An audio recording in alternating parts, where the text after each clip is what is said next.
Sa mabuting balita ngayon, matapos matanggap ni Pedro ang kanyang misyon mula sa Panginoon, napansin niya ang ibang alagad at nais niyang malaman kung ano ang mangyayari sa kanila. Ngunit sinagot siya ni Jesus, "Huwag mong alalahanin ang landas ng iba. Sumunod ka sa akin." Napakahalaga ng paalalang ito sapagkat madalas sa ating buhay, nahuhulog tayo sa paghahambing. Tinitingnan natin ang buhay ng iba, ang kanilang sitwasyon, ang kanilang tagumpay, at doon sinusukat natin ang ating sarili. Minsan naiinggit tayo, minsan nadidismaya tayo, minsan nalilito tayo kung bakit ang buhay ng iba ay iba sa buhay natin. Ngunit ipinapakita ng mabuting balita na ang pagtawag ng Diyos ay personal at natatangi. Ang misyon ni Pedro ay iba sa misyon ni Juan. Ang landas ng bawat alagad ay hindi pare-pareho.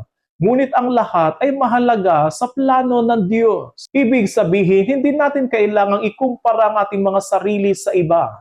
Kailangan lamang nating maging tapat sa tawag na ibinigay sa atin. Kapag masyado tayo nakatingin sa buhay ng iba, nawawala ang ating focus kay Kristo. Ngunit kapag ang ating mga mata at puso ay nakatuon kay Kristo, nagiging malinaw ang ating landas tungo sa Kanya. Ang mahalaga ay hindi kung ano ang nangyayari sa iba, kundi kung paano tayo tumutugon sa tawag ni Kristo sa buhay natin. Paanyaya sa atin ngayon ng Panginoon na itigil ang paghahambing sa ating sarili sa iba. Tanggapin ang natatanging tawag ng Diyos sa atin at sundan si Kristo ng may katapatan at tiwala, sapagkat sa huli hindi tayo tatanungin kung paano natin ginaya ang iba.